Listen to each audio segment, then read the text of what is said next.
Hi Stewart students, and welcome to another SMS virtual learning math lesson. I'm Mrs. Grevenese, and let's get ready to learn. Find a quiet place to work, have out a pencil in your math notebook, and message your teacher if you need help.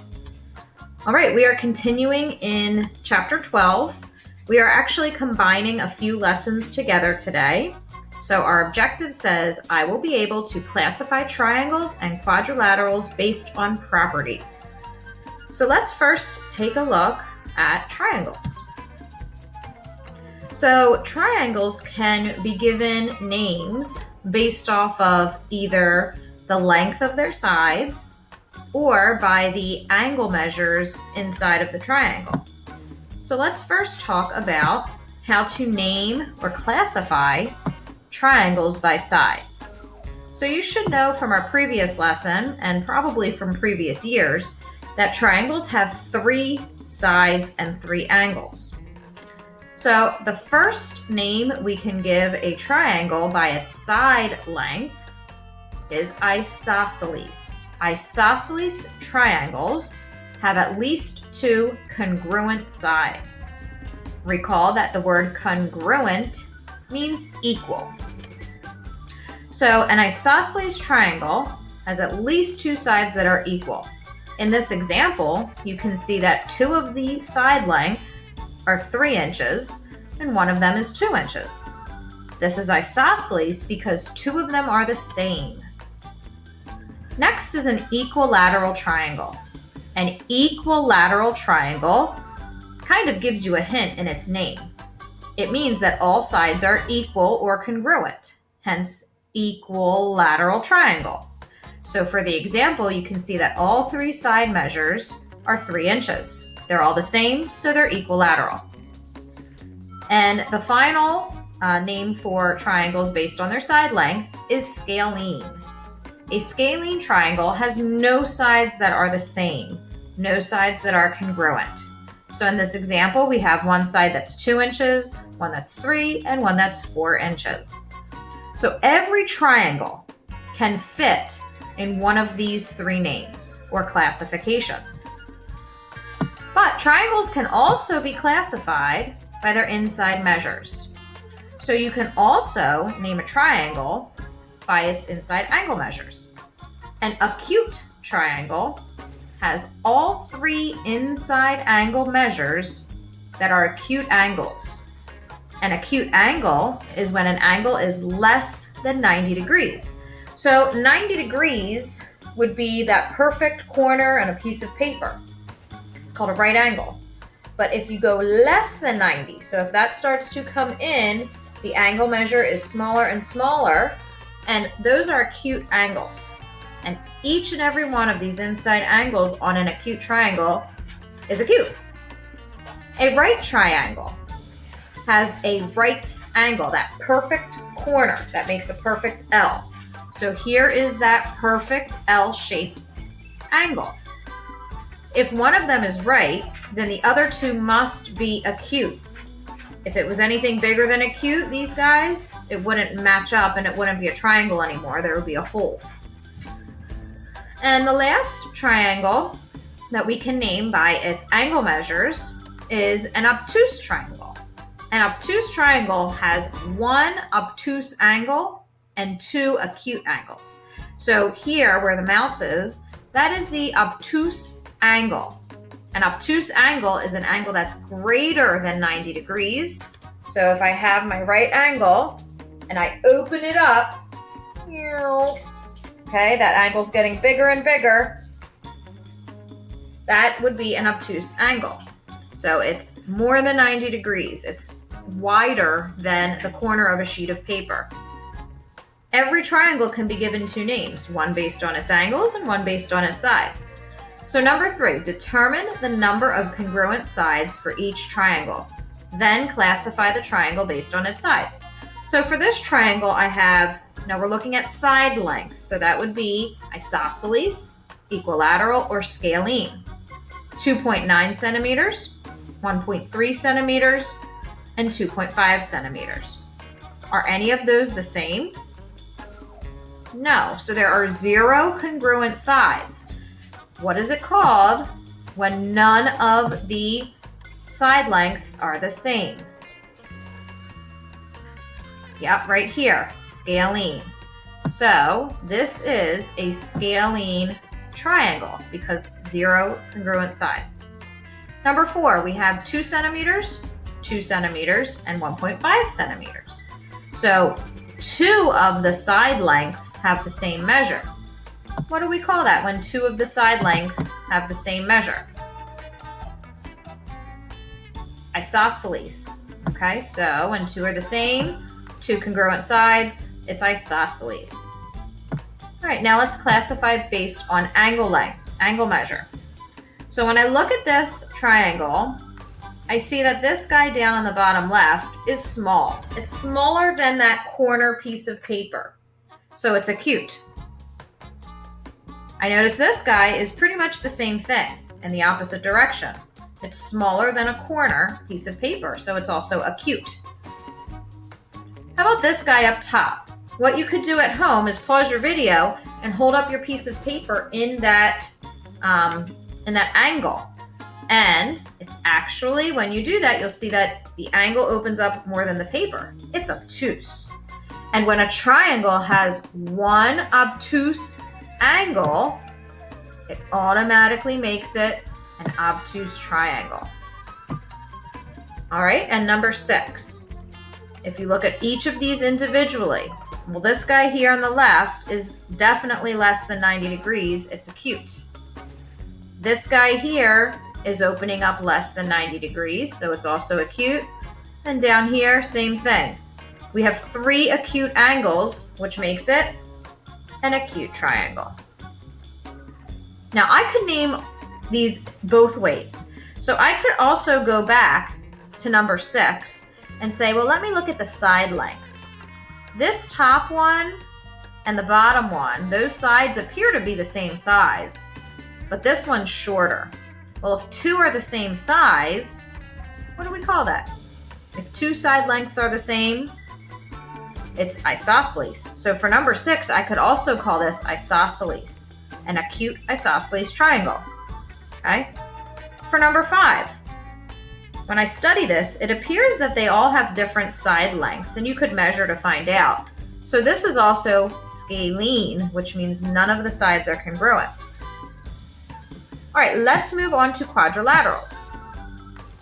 This can be tough, and I don't have a lot of time because of the number of things that I need to cover for this week. So I'm going to go through quadrilaterals pretty quickly. So you might need to refer back to the video to answer some questions. Quadrilaterals have 4 sides, and there are a bunch of quadrilaterals that you need to know as a 5th grader. And the definitions can get a little tricky, so bear with me. Remember, you can pause to take notes, you can rewind, and then you can use this on your form so that you can look back for answers. The most basic quadrilateral that has some properties is a parallelogram. And the properties of a parallelogram: the opposite sides are equal and parallel. So opposite sides, that means like the top and the bottom are opposite. The left and the right are opposite. So in a parallelogram, the top and bottom are equal, the left and right are equal to each other. And then the top and bottom are parallel to each other, which means if I extended the top and bottom, they would never meet. That's what parallel means. And the left and right, if I extended those lines, they would never meet. So that's a parallelogram. Next is a rhombus. So a rhombus is kind of like a parallelogram, but with equal sides. Or you can think of it as a square that's like tilted. It was in a windstorm or a hurricane. All right, next is a rectangle. You've been studying rectangles for a long time, but here is what makes a rectangle a rectangle. Opposite sides are parallel. Top and bottom are parallel. Left and right are parallel. They're also equal. But in a rectangle, you now have 4 right angles. So every angle on the inside is a right angle. They have those perfect corners. That's a rectangle. A square is an even more specific version of all of these. A square Opposite sides are parallel, all sides are equal, and you have the 4 right angles. And then there's one that kind of doesn't belong with the ones that we just went through. It's still a quadrilateral because there are 4 sides. However, it doesn't have these properties. The only property that is for a trapezoid is that it has just one pair of opposite sides parallel.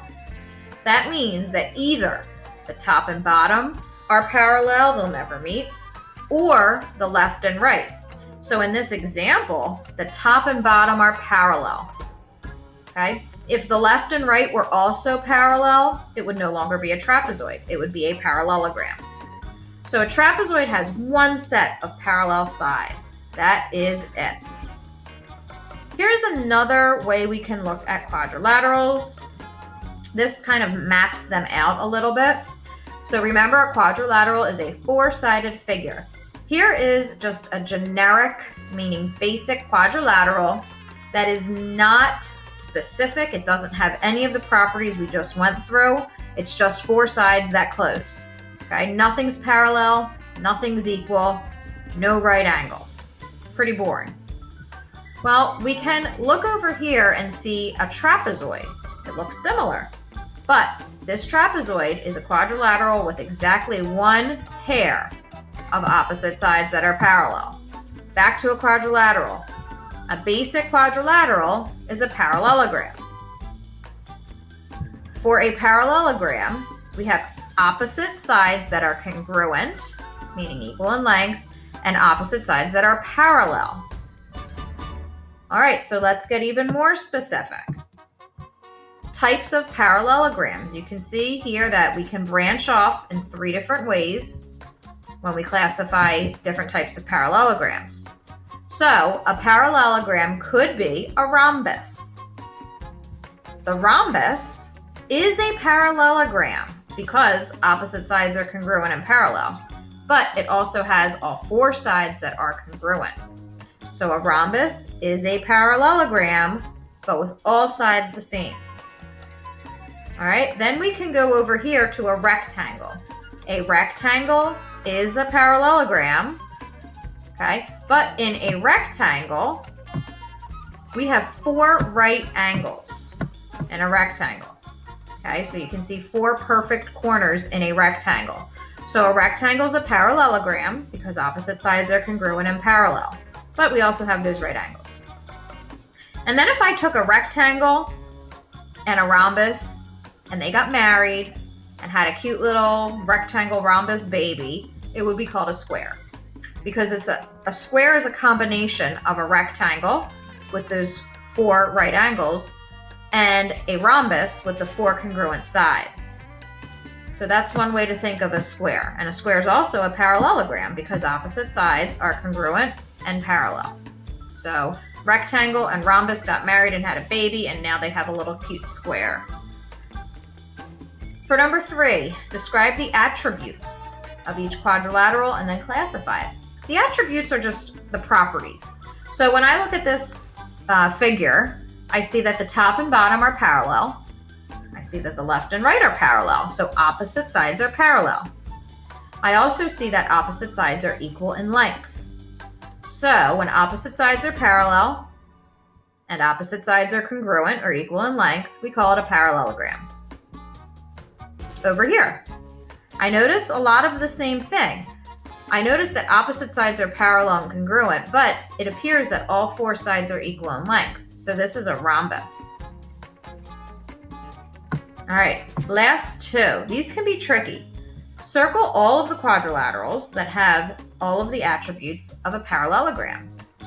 So if you think of the definition of a parallelogram, which of these can fit that definition? Well, what is a parallelogram? Opposite sides, it's right here. Opposite sides parallel, opposite sides congruent. Does a rectangle have opposite sides parallel and opposite sides congruent? Yes. Okay, now it also has the 90-degree angles, but it fits the attributes of a parallelogram. How about a rhombus? Opposite sides parallel and congruent? Yep. And how about a square? Opposite sides parallel, opposite sides congruent. Yep. How about a trapezoid? Opposite sides parallel, opposite sides congruent. No. Trapezoids don't have anything to do with congruency. There is no rule that a trapezoid has to have anything equal in length. And remember, with a trapezoid, we only have one pair of parallel sides. So that does not get circled. And lastly, circle the quadrilateral or quadrilaterals that have the attributes of a rhombus. Well, here's the rhombus right here. We did that. To be a rhombus, opposite sides parallel and congruent, and equal length sides. Does a rectangle fit that? No, because a rectangle does not necessarily have all equal sides. How about a square? Yes, because a square has opposite sides parallel and all four sides congruent. Trapezoid? No, a trapezoid does not fit any of this. How about a parallelogram? Nope, a parallelogram does not have all equal side lengths. So the only one we're circling there is a square. All right, I hope you enjoyed today's lesson. We actually have another lesson coming up to finish out the chapter. And that's it for this year's virtual learning in math. It went really fast. Rewind the video, pause it. There's a lot of vocabulary and definitions to remember, so hopefully you took notes. And good luck on the form. Do your best, and I'll see you soon.